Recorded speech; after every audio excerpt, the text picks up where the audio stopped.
하나님의 말씀 로마서 12장 4절로 8절을 보겠습니다. 로마서 12장 4절로 8절. 우리가 한 몸에 많은 지체를 가졌으나 모든 지체가 같은 직분을 가진 것이 아니니 이와 같이 우리 많은 사람이 그리스도 안에서 한 몸이 되어 서로 지체가 되었느니라. 우리에게 주신 은혜대로 받은 은사가 각각 다르니 혹 예언이면 믿음의 분수대로, 혹 섬기는 일이면 섬기는 일로, 혹 가르치는 자면 가르치는 일로, 혹 권위하는 자면 권위하는 일로, 구제하는 자는 성실함으로, 다스리는 자는 부지런함으로, 긍휼을 베푸는 자는 즐거움으로 할 것이니라. 로마서 12장 4절로 8절 내용입니다. 오늘은 예고해 드린 대로 은사란 무엇인가. 한동안 우리 한국교회가 신비주의자들의 입을 통해서 은사란 말이 아주 많이 통용되게 됐습니다. 그런데 그 은사라는 말이 성경과는 거리가 먼 잘못된 개념으로 통용되는 그런 상황 때문에 교회가 많이 정말 기형아처럼 그렇게 변질된 것. 그렇게 결국 한국 교회가 성경을 성경대로 제대로 잘 모르기 때문에 그냥 부흥사들이나 또 신비주의자들이 말하는 그 내용 자체가 하나의 단어의 개념으로 정해지는 서글픈 현상을 맞이하게 된 겁니다. 그로 인하여 교회는 성경에서 참으로 점점 멀어져가는 결과를 가져오게 됐죠. 그래서 결국은 한국교회가 방향을 잃고 점점 퇴락해가는 그런 형국에 놓여 있는 것이 오늘의 현실임을 누구도 다 부인할 수 없을 겁니다. 그래서 한국교회가 앓고 있는 중병의 원인, 바로 교재 92페이지 두 번째 문단에 나옵니다. 중병의 원인 가운데 하나가 성령의 은사에 대한 오해입니다.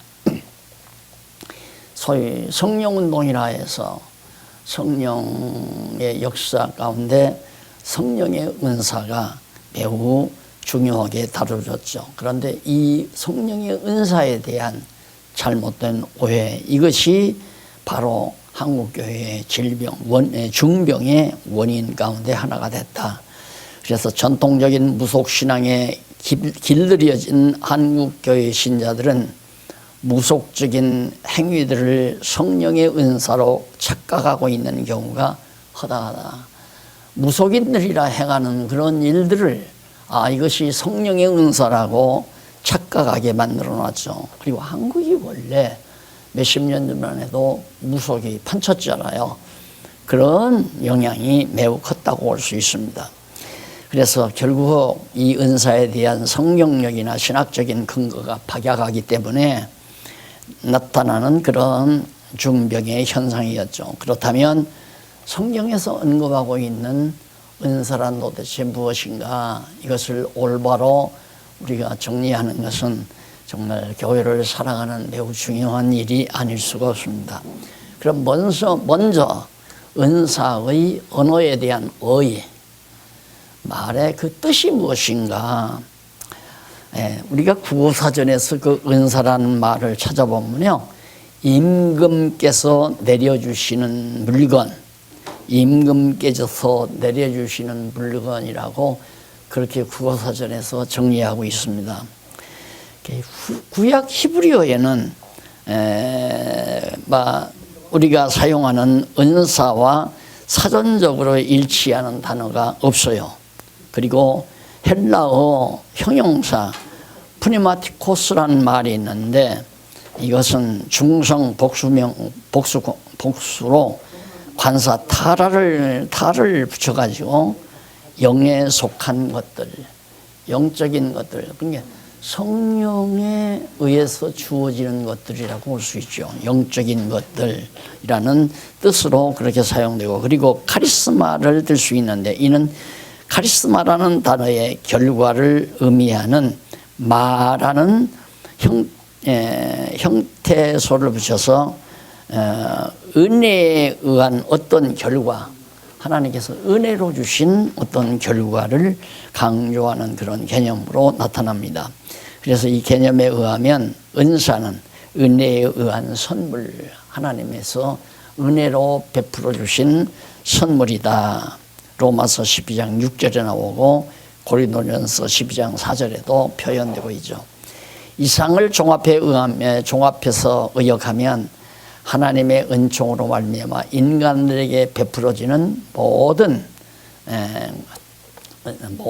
은혜의 선물들을 총칭해서 하는 말이라고 그렇게 이해할 수가 있습니다.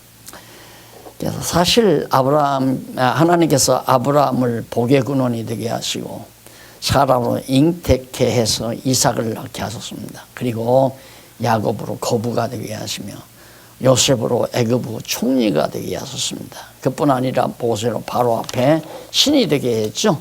여호수아로 모세의 뒤를 잇게 하시고 사사들을 세워서 다윗 왕을 세우셨고 등등. 구약에 보면 하나님께서 많은 사람들에게 은혜로 베풀어 주신 사건들이 많이 나옵니다. 이런 것들이 바로 이스라엘 백성에게 베풀어 주신 다양한 은총으로, 하나님의 은총으로 이해할 수가 있죠. 그래서 신약에도 역시 넓은 의미, 좁은 의미 말고 넓은 의미의 은사들이 많이 있습니다.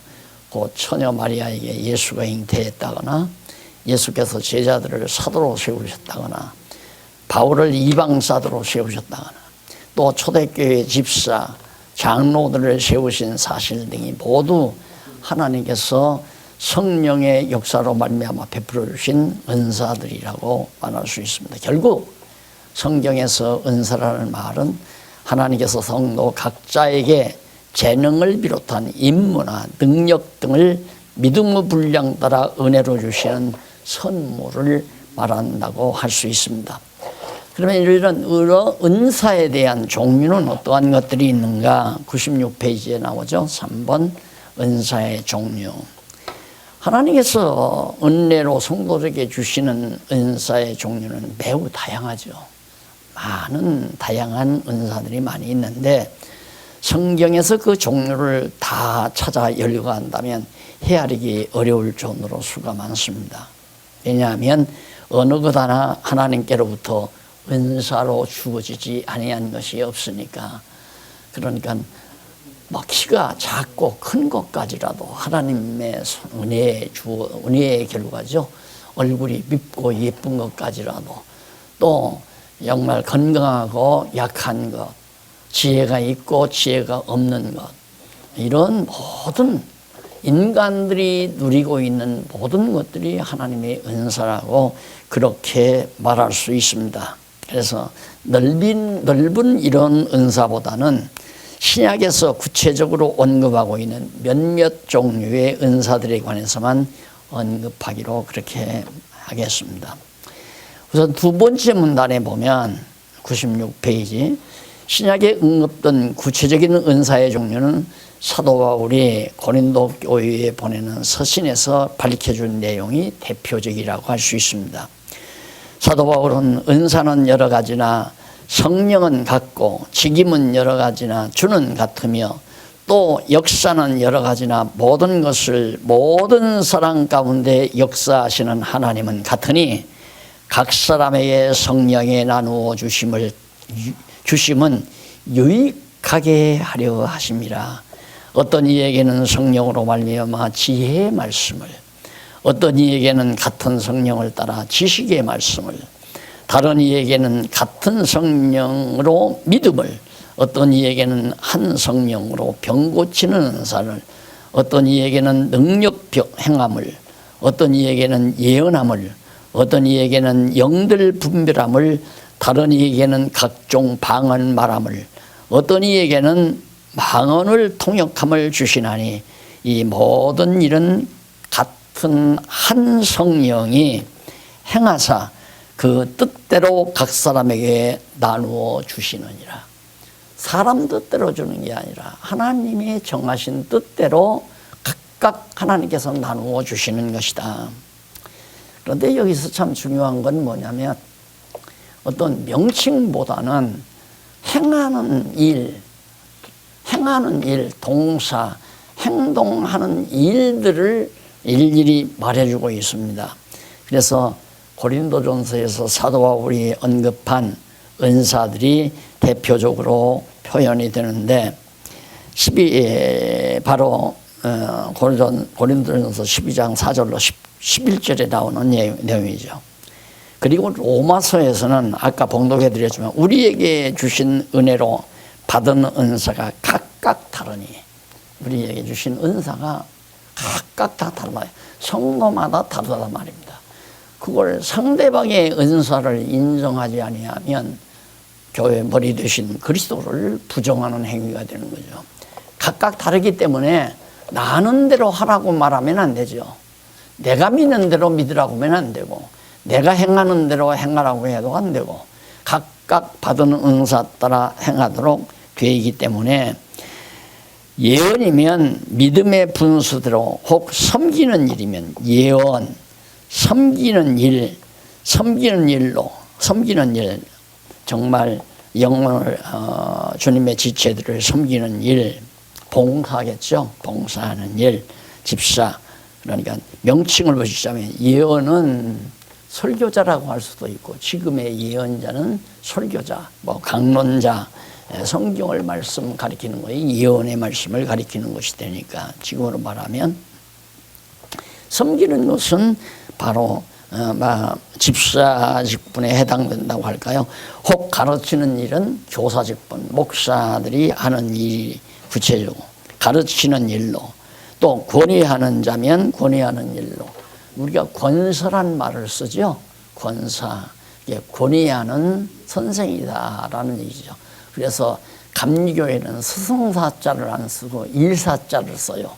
감리교 권사는 권하는 일, 성경대로 잘 말한 거고, 우리 개신교는 권사에서 스승사자를 써서 조금만 이렇게 높여서 표현을 합니다. 권사하든 목사하든 모두가 다 뭐냐? 가르치는 일, 성도를 가르치는 일, 권위하는 일, 일로 구제하는 자는 성실함으로, 구제, 이게 집사들이 주로 하는 일이 구제하는 일 아니에요? 구제거든요. 다스리는 자, 여기서 다스린다고 하기 때문에 자꾸 교회 치리자로 장로를 말하고 있는데, 이 다스린다는 말은 바로 후원하는 자, 돌보는 자, 이런 뜻이에요. 이렇게 번역이 돼야 돼요. 하나님에게 적용될 때는 통치자, 다스리는 자, 이렇게 번역할 수 있지만은 우리 각각 성도들에게 있어서는 다스린다는 말보다는 후원하는 자, 또한 돌보아주는 자, 돌아보는 자, 이 바로 장로님들 하는 일이라고 볼 수 있습니다. 부지런함으로 긍휼을 베푸는 자는 즐거움으로, 남을 긍휼히 베푸는 구제하는 일이죠. 그래서 이렇게 각각 교회의 은사로 주신 명목을 사도 바울이 아주 구체적으로 설명을 해주고 있습니다. 이상 내용을 간략하게 정리해 보면 은사의 종류는 지혜의 말씀, 지식의 말씀, 믿음, 병 고침, 능력 행함, 예언, 영들 분별, 방언 및 통역 등 이렇게 정리가 됩니다. 그런데 사도 바울은 이들 은사보다 더욱 큰 은사가 있음을 말해주는데, 그 은사는 사랑이라고 그랬죠. 사랑의 은사. 이와 같은 은사들을 교회에 세운 직임과 함께 주어집니다. 그러니까 사실 이제 지식의 말씀과 지혜의 말씀, 지식의 말씀은 뭐고 지혜의 말씀은 뭔가? 지혜의 말씀은 성경을 보고 깨달은 말씀이고, 지식의 말씀은 배워서 아는 말씀을 지식의 말씀이라고 해요. 그러니까 지혜의 말씀은 성령의 감동에 의해서 성경 말씀을 보고 깨달은 말씀을 지혜의 말씀이라고 하고, 또 지식의 말씀은 지혜의 말씀의 은사를 받은 자에 의해서 배운 바, 지식을 통해서 배운 지식으로 가르치는 말씀을 지식의 말씀. 이게 가르쳐도 하나님께서 귓문을 열어주지 아니하면 모르거든요. 그러니까 성령께서 귀를 열어서 가르치는 말씀을 듣고 깨닫게 하잖아요.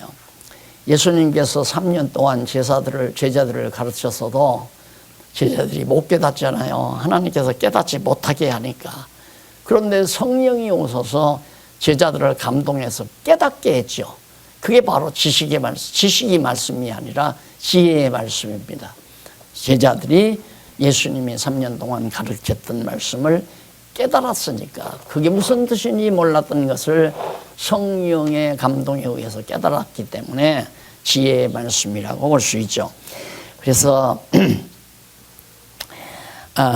에베소 교회에 보낸 편지에서 언급한 사도, 선지자, 복음 전하는 자, 목사와 교사 등이 있습니다. 그러니까 복음 전도자죠. 예, 선지자, 또 복음 전하는 자.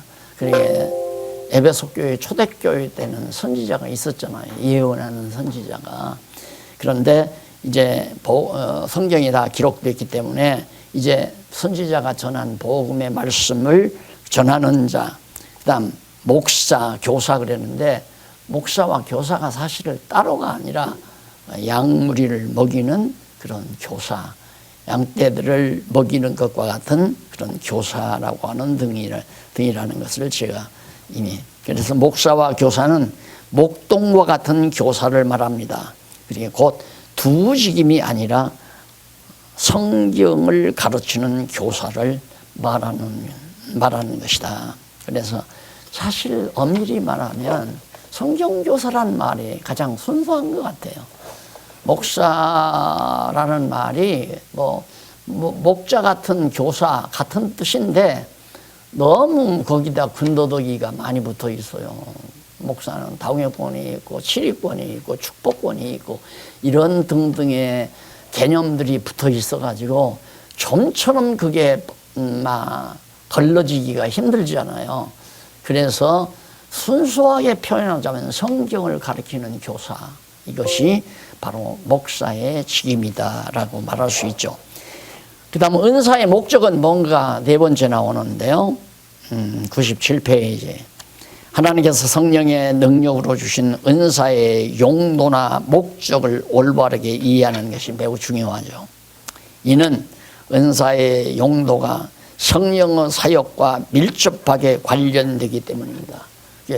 지금에 와서 성령의 사역은 뭐냐, 몸을 벌벌 떨리게 한다거나 뒤로 벌렁 넘어지게 한다거나 고함을 지르게 한다거나 땅을 뻘뻘이면서 무릎을 꿇으면서 고함을 치고 난리를 치는, 그게 성령의 역사라고 그렇게 보아서는 안 되죠.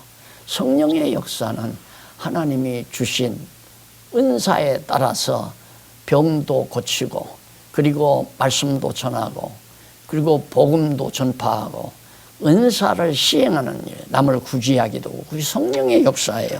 그래서 그걸 성령의 열매라고 해야 되거든요. 그런데 우리는 내가 돈 벌어서 가난한 자를 도왔으니까 내 열매로 생각을 해요. 아니에요. 돈 버는 것도 하나님의 은사예요. 하나님께서 주시는. 돈을 아무나 벌지 않잖아요. 하나님께서 돈 벌 수 있는 은사를 주어야 돈을 벌기 때문에 돈을 버는 동안 성령께서 역사하셔서 돈을 벌게 하기 때문에 번 돈으로 가난한 자를 구제하거나 복음을 전하는 데 쓰거나, 이것이 성령의 역사란 말입니다. 그래서 그걸 성령의 열매라고 그러지, 내 공로다, 나는 교회 개척을 몇 개를 했다, 나는 전도를 수만 명을 했다, 세례를 나는 수천 명에게 세례를 베풀었다, 나는 선교 지역에 엄청난 재원을 투자했다, 이런 등등이 다 자기의 공로로 생각하는 것은 성령을 회방하는 행위가 되죠. 그게 바로 성령의 역사란 말입니다. 오늘 여러분들이 복음을 지고 복음을 가지고 정말 이역 나라에 가서 복음을 전할 수 있는 기회에 출발해서 가서 선교를 했다. 그게 성령의 역사예요. 사람의 역사가 아니라. 그래서 바로 그걸 성령의 열매라고 말할 수 있다. 그래서 성령의 은사들을 통해 구체적으로 바로 은사 시행의 결과가 나타난다는 얘기죠. 그리스도께서 부활승천 98페이지 상단에 보면 부활승천하셔서 오순절 보혜사 성령을 보내주신 목적이 있습니다. 첫째로 사도들로 복음을 깨달아 전파하고 기록하도록 하려는 것이다. 그리고 둘째는 복음을 땅끝까지 전파케 해서 그리스도의 몸된 교회를 세우도록 하려는 것이다. 그러므로 성령께서는 이들 목적을 이루기 위해 은사를 주어 받은 자들로 각각 은사를 따라 봉사하게 하신다. 결국 은사는 성령의 사역에 필요한 도구로 사용하기 위해 주신 은혜의 선물이다. 예, 나는 그걸 간단하게 그렇게 표현해요. 쓰임을 받는다. 하나님의 일이 쓰임을 받는다. 하나님께서 나를 쓰신다요. 어떻게? 은사를 주어서 그 은사를 시행하도록 성령이 역사하신다. 그러니까 성령의 역사가 부흥회 때, 또 산상수련회 때, 산상부흥회 때, 대부흥회 때, 이런 때 나타나는 기현상, 그 기현상들 있잖아요. 쓰러지고 풀어지고 막 방언을 하고 이런 등등의 입신을 하고 안수하면 마구 그냥 뒤집어지고 이런 등등의 역사가 성령의 역사라고 그동안 우리는 많이 근대 한국교회 상황을 통해서 우리들은 그렇게 이해해 왔기 때문에 교회가 너무너무 멀리 성령의 역사와는 거리가 멀리 떠나가게 됐다는 것을 우리가 익히할 수 있잖아요. 이제는 성령의 역사 없이는 지혜의 말씀도 전파에도 필요가 없고 성령의 역사가 없이는 지식의 말씀도 또 구제하는 것도 권위하는 것도 애써 나가서 권면을 했는데 듣지를 않아요. 성령이 역사하지 않기 때문이죠. 그런데 갑자기 어느 분에게 전화를 걸어서 권면하고 싶어요. 그런데 권면을 하니까 깜짝 놀래 반가우면서 권면을 받아들인다 이 말이에요. 그것이 내가 한 것이 아니라 성령께서 나로 하여금 감동을 줘서 하게 했고 그 하게 함으로 또한 결과가 맺어지게 하시는 성령의 역사, 성령의 열매죠. 그래서 우리는 성령의 열매를 맺게 하시는 도구로 쓰임을 받는다. 그래서 나는 하나님께 쓰임 받았습니다. 쓸모가 없으니까 하나님이 날 부르십니다. 이제 다 쓰셨으면 나를 하나님 나라로 불러가실 겁니다. 이런 데 쓰임 받는다는 말을 바로 은사라는 개념과 함께 잘 사용하시면 아주 순수한 표현이라고 그렇게 생각을 합니다. 그 다음 신약 계시의 완성이라는 말이 첫째 나오는데 아까 성령께서 보혜사 성령이 오셔서 사도들로 이제 복음을 전하게 하는데 보혜사 성령이 오셔서 첫 번째 하는 일이면 신약 계시 완성이에요. 그래서 신약 성경을 완성하도록 하는데 아까도 말씀드렸지만은 제자들이 예수님 곁에서 3년 동안 부지런히 예수님 배우면서 공부를 해서도 배웠어도 가르쳐 주었어도 못 깨닫잖아요. 전혀 깨닫지 못하기 때문에 요한복음에서 예수님께서 그러시죠. 나는 이제 곧 간다. 너희들 떠나 간다 그러니까 걱정이 돼서요. 제자들이. 이게 걱정하니까 요한복음 14장에서 그러죠. 너희는 마음에 근심하지 말라. 하나님을 믿으니 또 나를 믿으라고 그렇게 권하면서 내가 너희 곁에 그대로 있는 것보다 내가 떠나서 가는 것이 낫다. 왜냐하면 너희에게 아무리 옆에 있으면서 가르쳐도 몰라. 그러나 내가 가서 보혜사 성령, 진리의 보혜사 성령을 너희에게 보내면 그 성령이 너희를 깨달아 알게 하리라. 내가 3년 동안 너희에게 가르쳐준 말씀이 다 기억나서 그 뜻이 무엇인지를 깨달아 알게 하라. 지혜를 주겠다는 얘기 아닙니까? 지혜의 말씀을. 그래서 사도들이 하나님의 말씀을 깨닫게 예수님께로부터 배운 말씀을 깨달아 알고 그 알게 된 말씀을 기록을 해서요. 그것이 마태, 마가, 누가, 요한, 특별히 이방 사도로 불림을 받은 사도 요한이, 아니 사도 바울이 서신서는 거의 다 많이 기록을 했잖아요. 그러니까 성령께서 기록하게 하신 하나님의 말씀, 바로 기록하게 했다. 깨달아 기록하게 했다. 사도 요한은 그런 말을 하죠. 예수님께서 행하신 일을 다 기록하자면 쌓을 곳이 없이, 너무 많아서, 너무너무 많은 일을 해서 정말 쌓을 곳이 없이 그렇게 많다. 그러나 지금 사도 바울이 요한복음에서 말하는 그 말씀만 가지고도 예수님이 신성을 가지고 계시는 그리스도라는 사실을 증거하기에 부족함이 없기 때문에 그렇게 많이 예수님이 행하신 일을 전부 기록할 필요는 없다는 얘기죠. 그래서 이제 성경이 하나님 말씀이 아니고 하나의 문서 조각지다, 이렇게 조각지다라고 주장하는 자들의 말을 들어보면요, 예수님이 하신 말이나 하신 일이 이것만 있는 게 아니다. 더 많이 있지만 기억이 안 나서 못 기록한 것이 있지 않느냐. 요한복음 거기를 그렇게 이용을 해가지고, 그러니까 성경이 1.1력도 더하거나 덜하지 말라는 말을 너무 그렇게 고질식하게 믿어서는 안 된다. 예수님이 행하신 일 더 기록해도 되는데 더 많이 있다고 그러지 않느냐. 그러니까 그저 사도 요한이 기록한 것을 그냥 하다 보니까 아직 기록하지 못한 것도 있고, 또 행하지 않은 것을 기록할 수도 있고, 이것이 인간들이 하는 일이기 때문에 성경을 곧이곧대로 전부 하나님의 말씀이라고 믿고 이 이상은 더해도 안 되고 덜해도 안 된다고 말하는 말을 그렇게 고질식하게 믿는 보수주의자들 답답하다, 이런 식으로 비판을 가하는 학자들이 많아요. 그 어리석어서 그런 얘기죠. 예, 성령께서 필요한 것만 깨닫게 해서 또 필요한 것만 기록하게 하신 거니까 성령 감동으로 우리는 성경 66권만이 하나님의 말씀으로 받아들이는 것은 너무너무 당연한 거죠. 그래서 바로 그렇게 성령께서 제자들에게 약속하신 대로 오순절 보혜사 성령을 보내주셔서 보혜사 성령의 능력으로 제자들이 복음 진리를 깨달아 전파할 뿐만 아니라 신약 계시를 완성케 하시며 각종 은사를 선물로 주신 것입니다.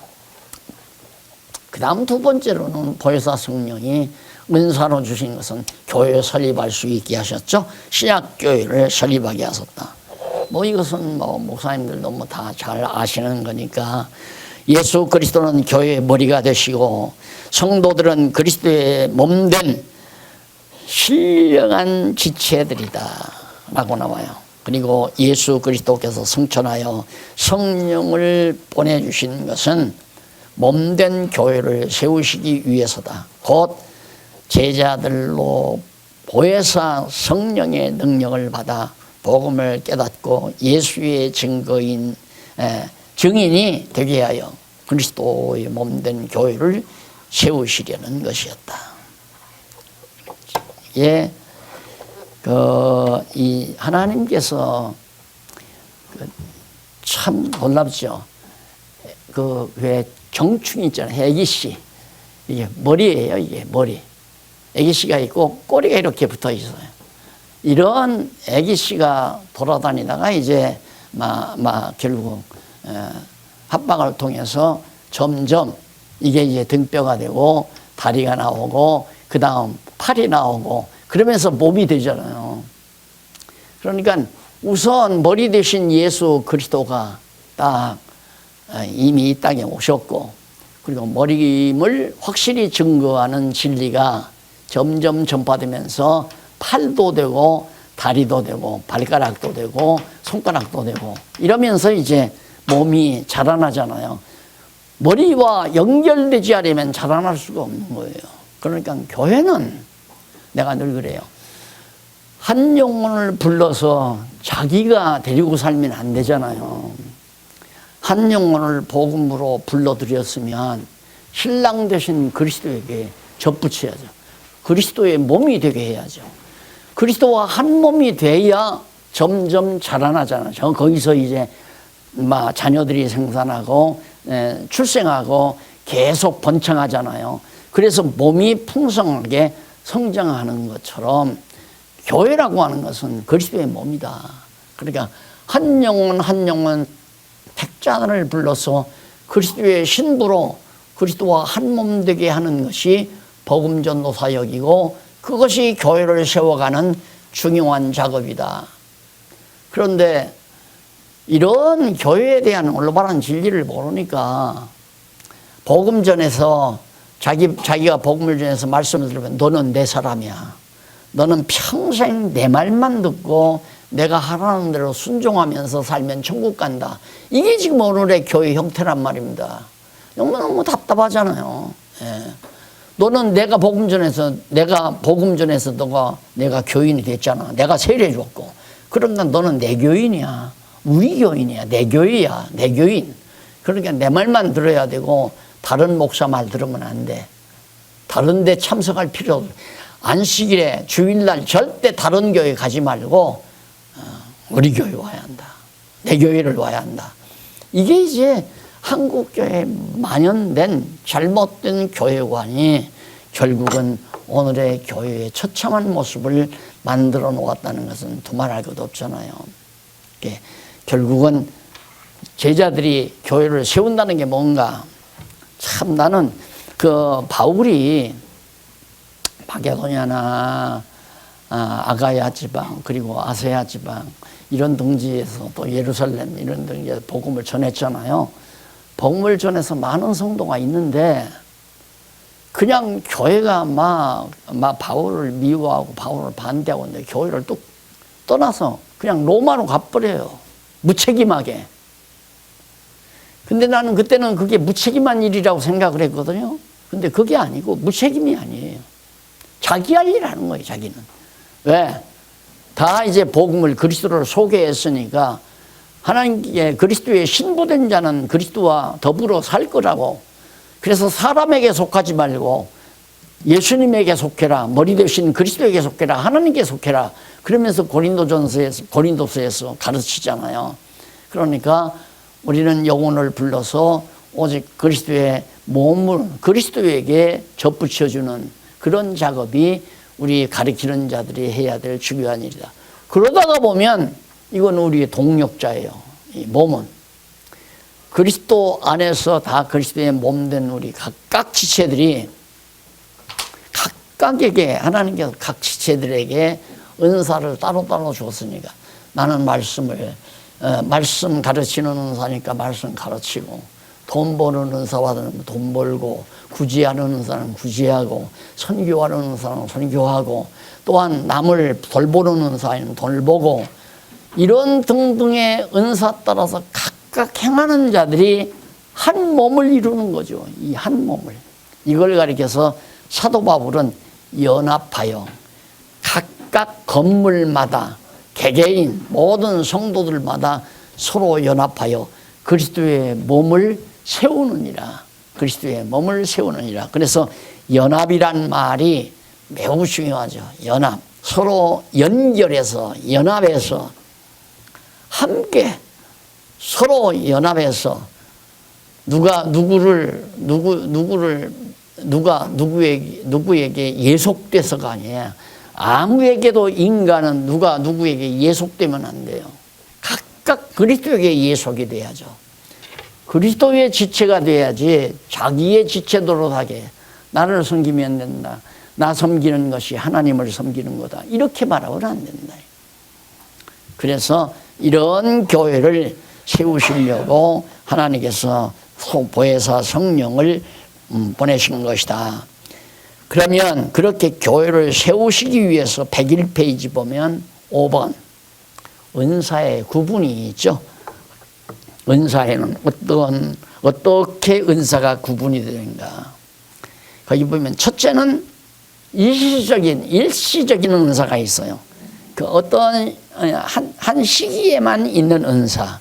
그리고 두 번째는 지속적인 은사. 이 지상에 교회가 존재하는 계속 지속되는 은사. 그리고 셋째는 영원한 은사가 있어요. 그러니까 일시적인 은사, 지속적인 은사, 영원한 은사, 이 세 가지 은사가 있는데 영원전에 기쁘신 뜻에 따라 작정하신 비밀을 여러 가지 섭리로 계시하시죠, 하나님께서.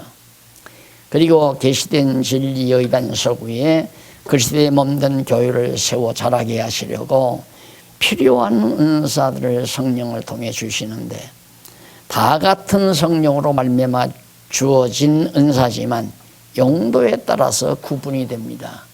용도에 따라. 그런데 지금까지는 성령의 은사를 아무런 구분 없이 이해하고 받아들여 가르치고 주장해 왔기 때문에 신앙생활에 많은 혼란을 일으킨 것이 사실이고요. 은사의 구분에 대한 성경적 올바른 이해는 매우 중요한 과제가 아닐 수 없습니다. 그럼 먼저 일시적인 은사는 뭐냐? 101페이지 일시적인 은사. 일시적인 은사는 어떤 특정한 기간에만 필요해서 주신 것으로 그 기간이 지나면 패해버려요. 이제 없애버린단 말입니다. 패해버리는 은사를 말하는데 그리스도께서 부활 승천하신 후에 오순절에 보내신 성령을 통해 주신 은사 중에는 특정한 기간에만 사용되는 것들이 있습니다. 그 기간은 보혜사 성령 사역 중 하나인 신약 계시가 완성될 때까지 성령이 고린도서에 보면 이거죠.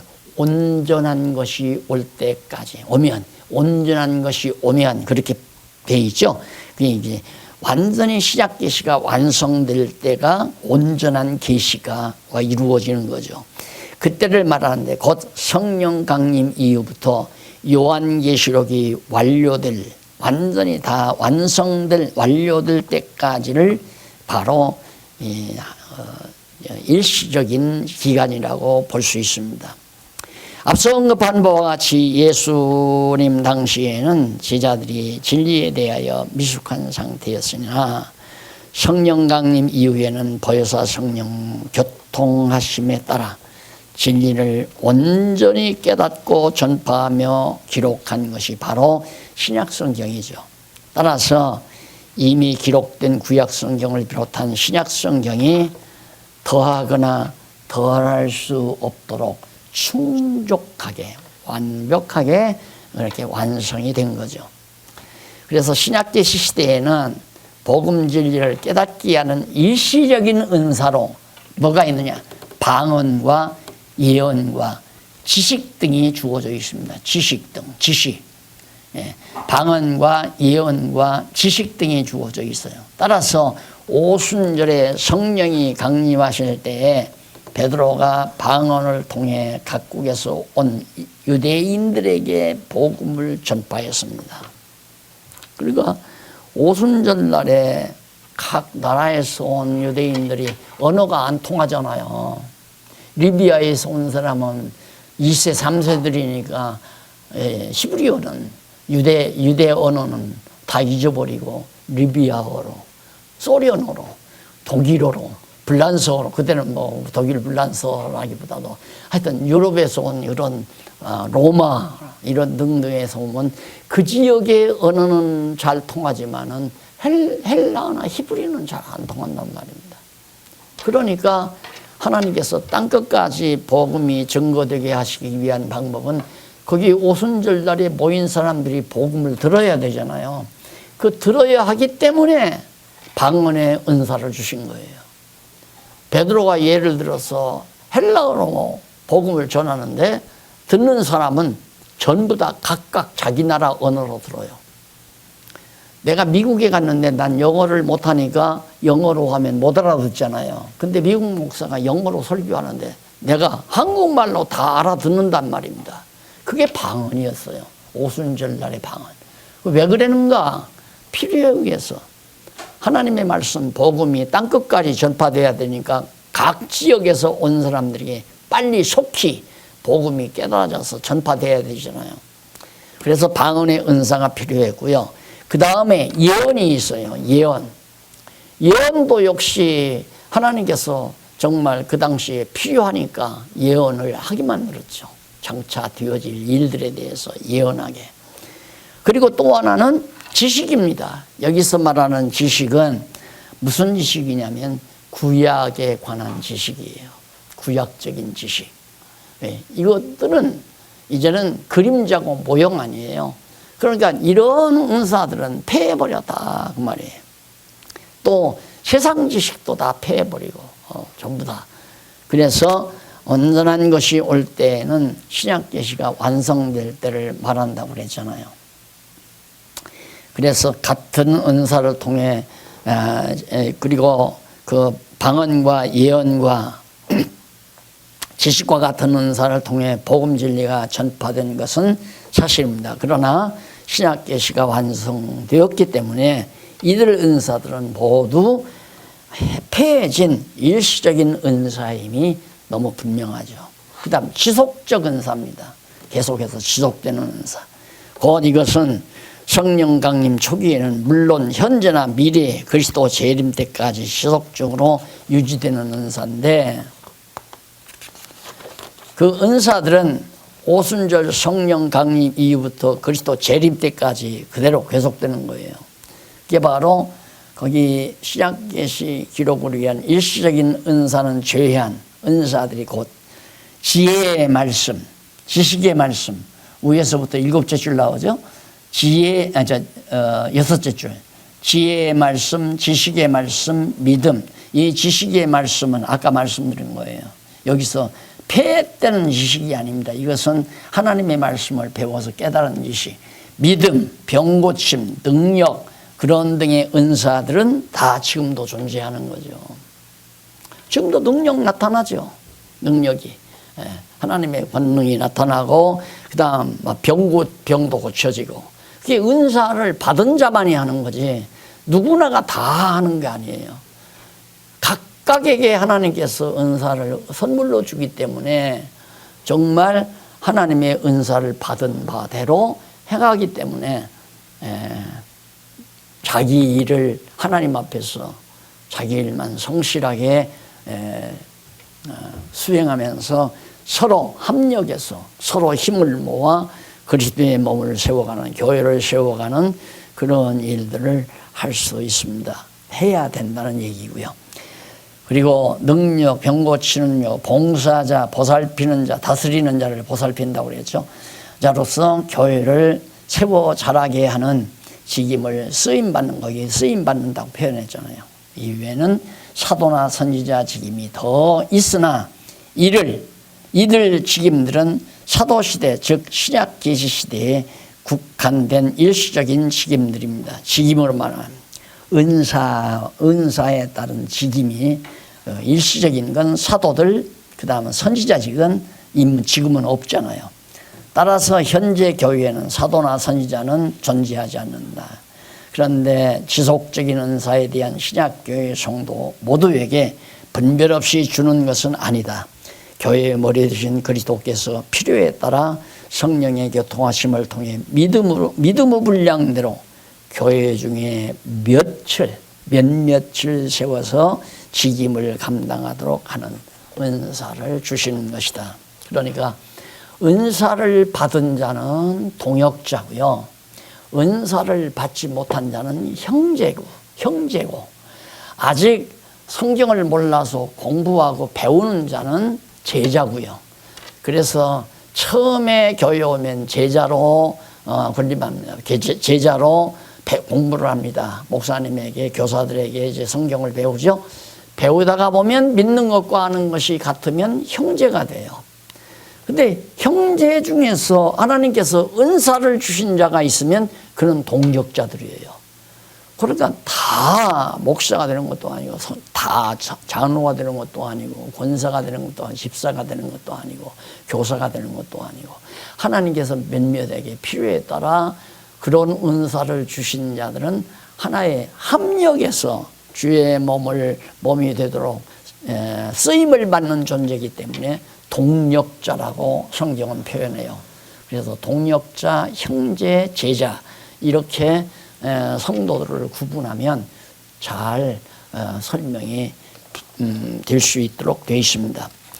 그래서 따라서 지속적인 은사는 교회가 세워지고 자라는 데 있어서 필수적이에요. 꼭 있어야죠. 꼭 있어야 되는데 이런 성령의 교통하심을 통해 주어지는 것으로 어려운 여러 은사가 서로 밀접하게 관계를 유지한다. 서로 밀접하게.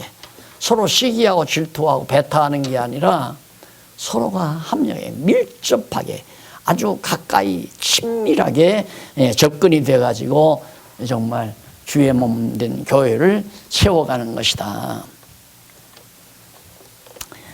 그래서 복음 진리에 대한 말씀을 의미하며 보혜사 성령의 교통하심을 통해 진리를 깨달아 아는 은사를 바로